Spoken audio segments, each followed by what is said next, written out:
A paz do Senhor, meus queridos e amados irmãos, estamos chegando para mais uma leitura da lição da Escola Bíblica Dominical, lição da CPAD, da classe dos adultos.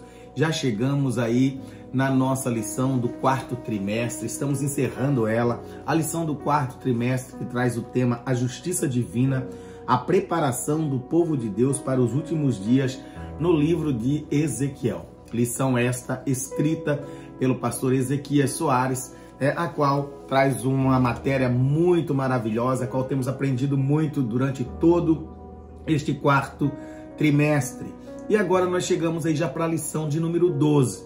Lembrando a você que está chegando no nosso canal, nós temos aqui o objetivo apenas de ler a lição, não comentarmos a lição, mas deixar exatamente o que está escrito na lição para que os alunos e os professores aí que não tem tempo, com a correria do dia a dia, trabalhando, possam estar ouvindo a lição e se familiarizando com aquilo que ensinarão ou que aprenderão aí na escola bíblica na sua igreja. Alguns, a grande maioria, no domingo pela manhã, outras igrejas em dias alternados da semana, como nós, por exemplo, aqui nos Estados Unidos da América, temos a nossa escola bíblica dominical na sexta-feira à noite, né? A partir das 8 horas da noite aqui na cidade de Quincy, no estado de Massachusetts, no norte dos Estados Unidos. E é um prazer, eu sou o pastor Alexandre Bernardino, né, para você que não me conhece, e é um prazer sempre estar deixando aqui a leitura da lição da Escola Bíblica Dominical da classe dos adultos da CPAD para você. Vamos então para a nossa leitura, a lição de número 12, já estamos na penúltima lição, do dia 18 de dezembro de 2022. O tema da lição é Imersos no Espírito nos últimos dias. Texto áureo. Quem crê em mim, como diz a Escritura, rios de água viva correrão do seu ventre. João 7 e versículo 38. A verdade prática. O rio da vida, que representa o fluir do Espírito Santo, passa no meio do povo de Deus. Agora nós vamos para a leitura bíblica diária. Todos os dias temos um versículo que é baseado no estudo da lição no final aí, né, no que seria no domingo. Então, de segunda a sábado tem um versículo baseado aí na lição. Vamos para segunda-feira, Gênesis no capítulo 2, versículo 8 ao 10, o tema da leitura é o rio do Jardim do Éden aparece no limiar da humanidade. Diz assim: E plantou o Senhor um jardim no Éden, do lado oriental, e pôs ali o homem que tinha formado. E o Senhor Deus fez brotar da terra toda a árvore agradável à vista e boa para a comida, e a árvore da vida no meio do jardim, e a árvore do conhecimento do bem e do mal. E saía o rio do Éden para regar o jardim, e dali se dividia e se tornava em 4 braços. Aí então, a leitura para a segunda. Agora vamos para a terça-feira, Isaías 44, versículo 3. O tema da leitura é rios de águas, representam também o derramamento do Espírito Santo. Diz assim a leitura, Isaías 44, 3. Porque derramarei água sobre o sedento e rios sobre a terra seca. Derramarei o meu espírito sobre a tua posteridade e a minha bênção sobre os teus descendentes. Quarta-feira, agora temos a leitura no livro de Ezequiel, no capítulo 36 e o versículo de número 35 que diz: E dirão, esta terra assolada ficou como o jardim do Éden, e as cidades solitárias e assoladas e destruídas estão fortalecidas e habitadas. E o tema desta leitura é: a terra será restaurada no milênio como o Éden. Agora, quinta-feira, vai estar em Joel, no capítulo 3 e versículo 18. O tema da leitura é: o profeta Joel profetiza sobre um rio fluindo da casa de Deus para toda Judá. Diz assim: E há de ser que naquele dia os montes destilarão mosto e os outeiros manarão leite, e todos os rios de Judá estarão cheios de água, e sairá uma fonte da casa do Senhor e regará o vale de Sitim. Vamos agora para a leitura de sexta-feira, que vai estar, vamos aqui, sexta-feira vai estar em Zacarias, no capítulo 14, versículo 8, que traz o tema: o rio revelado ao profeta Zacarias é similar ao de Ezequiel. Diz assim o profeta Zacarias, no capítulo 14, versículo 8: naquele dia também acontecerá que sairão de Jerusalém águas vivas, metade delas para o mar oriental e metade delas para o mar ocidental. No verão e no inverno sucederá isto. E chegamos então para a leitura de sábado, que vai estar em Apocalipse, no capítulo 22, e versículo 1 e 2, que diz: e mostrou-me o rio puro da água da vida, claro como cristal, que procedia do trono de Deus e do Cordeiro. E no meio da sua praça, e de um e de outro lado do rio, estava a árvore da vida, que produz 12 frutos, dando seu fruto de mês em mês, e as folhas da árvore são para a saúde das nações. Aí então as leituras bíblicas diárias. Agora nós vamos para a leitura bíblica em classe, que vai estar em Ezequiel, no capítulo de número 47, versículo 1 ao versículo 12, que diz assim: depois disso, me fez voltar à entrada da casa, e eis que saíam umas águas de debaixo do umbral da casa para o oriente, porque a face da casa olhava para o oriente, e as águas vinham de baixo, desde a banda direita da casa, da banda do sul do altar. E ele me tirou pelo caminho da porta do norte, e me fez dar uma volta pelo caminho de fora, até a porta exterior pelo caminho que olha para o oriente. E eis que corriam umas águas desde a banda da direita. Saiu aquele homem para o oriente, tendo na mão um cordel de medir, e mediu 1000 côvados, e me fez passar pelas águas. As águas me davam pelos tornozelos. E mediu mais 1000, e me fez passar pelas águas. E as águas me davam pelos joelhos, e mediu mais 1000, e me fez passar pelas águas, e as águas me davam pelos lombos. E mediu mais 1000, e era um ribeiro que eu não podia atravessar, porque as águas eram profundas, águas que se deviam passar a nado, ribeiro pelo qual não se podia passar. E me disse: viste, filho do homem? Então me levou e me tornou a trazer à margem do ribeiro. E tornando eu, eis que à margem do ribeiro havia uma grande abundância de árvores, de uma e de outra banda. Então me diz: estas águas saem para a região oriental e descem a campina e entram no mar, e sendo levadas ao mar, sararão as águas. E será que toda criatura vivente que vier por onde quer que entrarem esses dois ribeiros, viverá, e haverá muitíssimo peixe, porque lá chegarão essas águas, e sararão, e viverá tudo por onde quer que entrar nesse ribeiro. E será também que os pescadores estarão junto dele, desde En-Ged até En-Eglaim, e haverá lugar para estender as redes. O seu peixe, segundo a sua espécie, será como peixe do mar grande, em multidão excessiva. Mas os seus charcos e os seus lamaceiros não sararão, serão deixadas para sal. E junto do ribeiro, à sua margem, de uma e de outra banda, subirá toda sorte de árvore, que dá fruto para se comer. Não cairá a sua folha, nem perecerá o seu fruto. Nos seus meses produzirá novos frutos, porque as suas águas saem do santuário, e o seu fruto servirá de alimento, e a sua folha de remédio. Tá aí então a leitura bíblica em classe. Nós vamos agora para a introdução, com os tópicos e os subtópicos, e por final, a conclusão da nossa lição. Introdução. Essa primeira parte do capítulo 47 é a continuação da visão do templo de Ezequiel, capítulo 40, versículo 1 e versículo 2. A primeira parte, versículos 1 ao 6, se concentra nas águas que fluem de debaixo do umbral do templo e, à medida que essas águas sanadoras vão fertilizando as áreas estéreis do Vale do Mar Morto, seguem aumentando seu volume até se tornar um rio caudaloso. A segunda parte, dos versículos 7 ao versículo 12, descreve o efeito milagroso dessas águas, trazendo vida ao Mar Morto e toda a região do Arabá.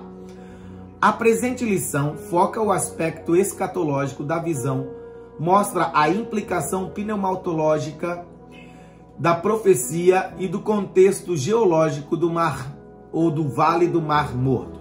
Vamos então para o primeiro tópico, sobre o aspecto escatológico. Primeiro subtópico, a nascente do rio.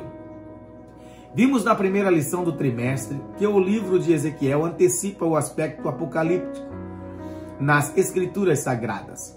A visão nessa passagem é futurista e literal. E as evidências, tanto internas quanto externas, dão sustentação para uma interpretação escatológica e literal. O umbral da casa é uma referência ao templo da visão do profeta. Capítulo 40, versículo 1 e versículo 2. Os detalhes desse complexo, como dimensões e áreas, dependências e medidas, sugerem um templo literal. E isso é simples de entender. Se os dois que foram destruídos, o de Salomão, em 2 Reis, no capítulo 25, versículo 9, e o de Herodes, de Lucas, no capítulo 21, e versículo 6, eram literais, não fazem sentido o novo templo ser uma mera visão idealista, como símbolo ou figura para transmitir ideias ou simbologia. De igual modo, a promessa divina do novo templo é também literal. Joel 3, versículo 18, Zacarias 14, versículo 8. Vamos para o segundo tópico, o segundo subtópico, o guia celestial, baseado aí nos versículos 2 e também versículo 3, parte A. Um personagem que aparece... Desculpa, irmãos. Um personagem que aparece desde o início da visão do novo templo, um homem cuja aparência era como a aparência do cobre, tendo um cordel de linho na mão e uma cana de medir, capítulo 40, versículo 3, continua como Cicerone nesse passeio. Esse anjo fez Ezequiel sair pelo portão do norte e, dessa forma, contornar o templo no sentido horário, em direção ao oriente. E isso porque a porta oriental estava fechada. Esta porta estará fechada, não se abrirá. Ninguém entrará por ela, porque o Senhor, Deus de Israel, entrou por ela, por isso estará fechada. Capítulo 44, versículo 2. No período dos dois templos, essa porta nunca esteve trancada. E isso revela o caráter escatológico da visão. Subtópico 3. Os novos frutos. A linguagem, aí baseado aí no versículo de número 12, a linguagem dessa passagem é apocalíptica e escatológica e tem paralelo com o livro de Apocalipse, Apocalipse 22, versículos 1 e 2. A visão de Ezequiel em relação a toda sorte de árvore que dá fruto para se comer, nos seus meses produzirá frutos novos. Se refere ao milênio e a do apóstolo João, ao mundo vindouro, à eternidade. Mas ambos os textos são literais. No novo céu e nova terra não existe mar. O milênio é distinto do mundo vindouro. Apocalipse 21, versículo 1. Ver a declaração de fé das Assembleias de Deus no Brasil, capítulo 23.5. Segundo tópico, sobre a implacação pneumatológica. Primeiro subtópico, as águas, versículo 3 e versículo 6. O ser celestial fez Ezequiel passar pelas águas, que ao caminhar no primeiro trecho de 1000 côvados, ou 500 metros, elas me davam pelos tornozelos. 500 metros mais adiante, elas chegam aos joelhos. E depois, mais 500 metros, elas já estão nos ombros, nos lombos. 500 metros a mais, essas águas já haviam se tornado um ribeiro. E o profeta agora tinha que nadar. Versículo 5. Ele atravessa Ele atravessou o ribeiro nadando, mas depois o ser celestial trouxe o profeta de volta para a margem do ribeiro, versículo 6. Qual o propósito disso? Era necessário que Ezequiel visse a extensão e a profundidade do ribeiro para reconhecer a fonte de todos esses milagres. Essa experiência da dimensão do profeta nas águas tem implicações teológicas profundas. João, no capítulo 7, versículo 37 ao versículo 39. Subtópico 2. O Espírito Santo. A imersão de Ezequiel nessas águas pode ser comparada ao crente cheio do Espírito Santo, visto que a água é um dos símbolos do Espírito Santo. 1 João, no capítulo 5, versículo 6. Os símbolos do Espírito Santo são reflexos das suas múltiplas operações. O próprio Jesus se referiu ao Espírito Santo ao falar sobre o Espírito Santo no discurso de João, no capítulo 7, versículo 37 ao 39. O Espírito Santo é ilustrado como água, pois, assim como a água é indispensável à vida física de qualquer ser vivo, da mesma maneira o Espírito é indispensável à vida do crente. A água refresca, refrigera e dá uma sensação de tranquilidade e bem-estar. E é isso que o Espírito Santo realiza na vida do crente. Isaías 43, versículo 3. Ademais, não podemos esquecer que o Senhor Jesus Cristo é a fonte da água viva. João 4, versículo 14. Terceiro subtópico. Imerso nas águas e no Espírito.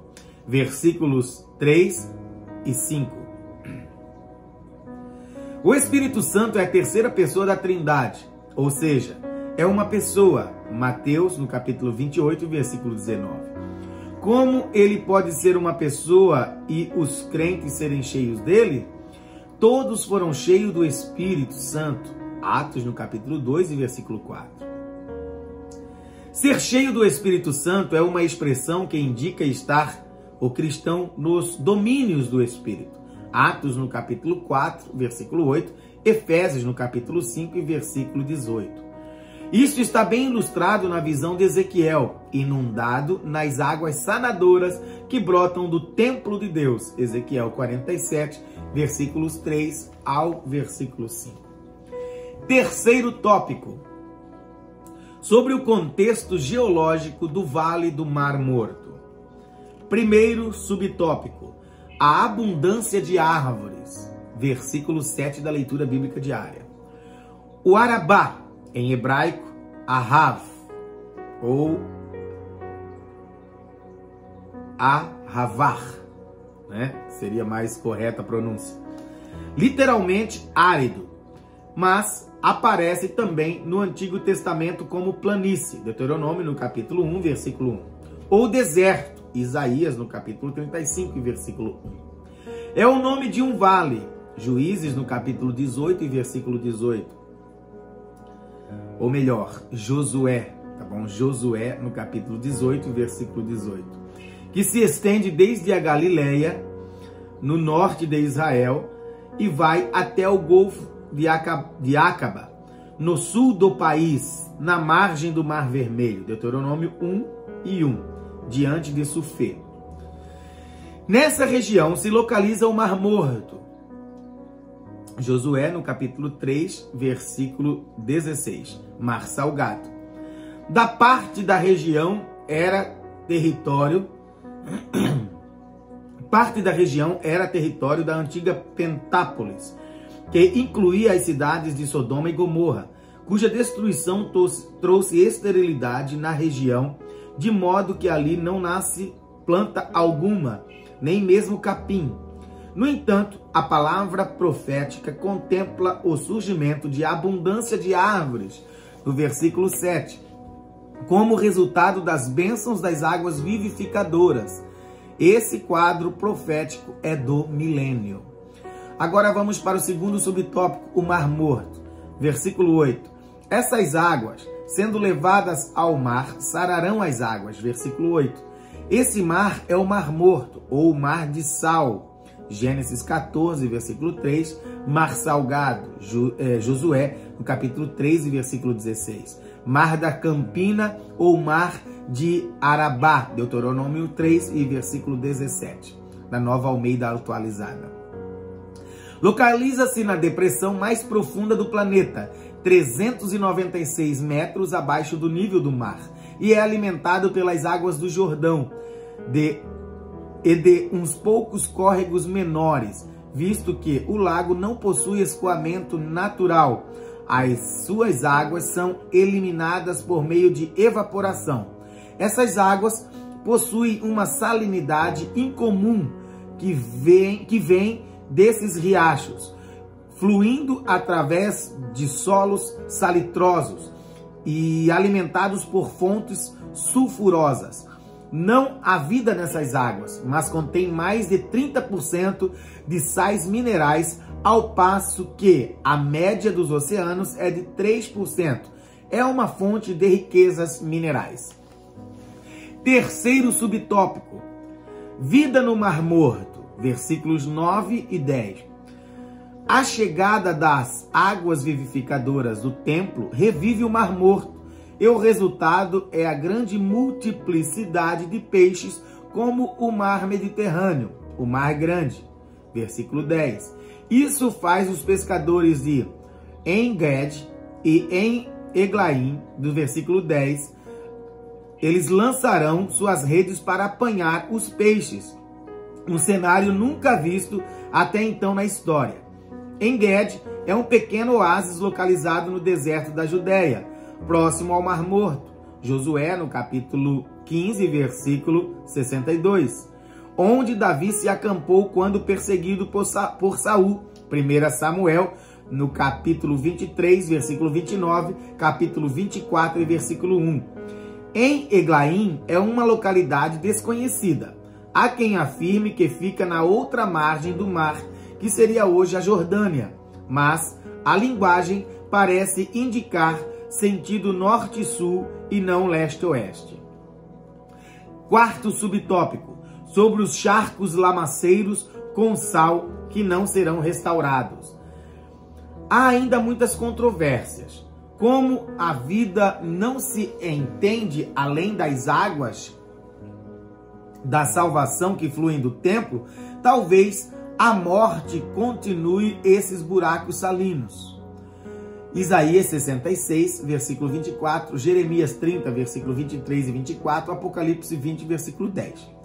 A descrição do milênio em Isaías indica haver pecado e morte em escala reduzida, nascimento e envelhecimento, Isaías 65, versículo 20 ao versículo 23.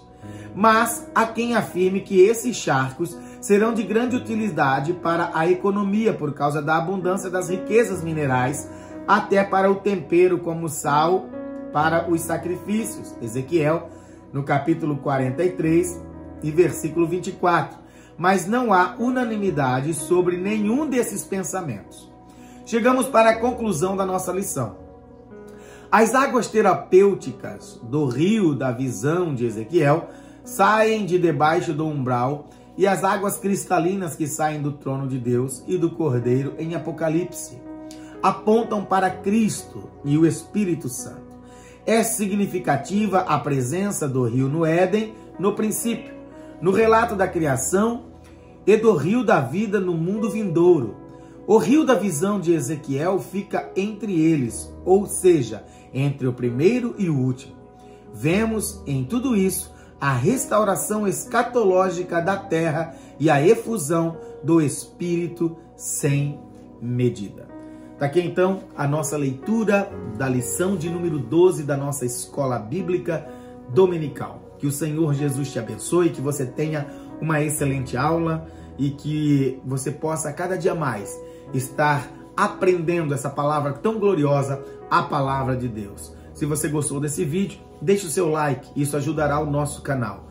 Continue aí compartilhando para outros amigos e também, se você ainda não é um inscrito, inscreva-se no canal. Deus abençoe e até semana que vem, se assim Deus nos permitir.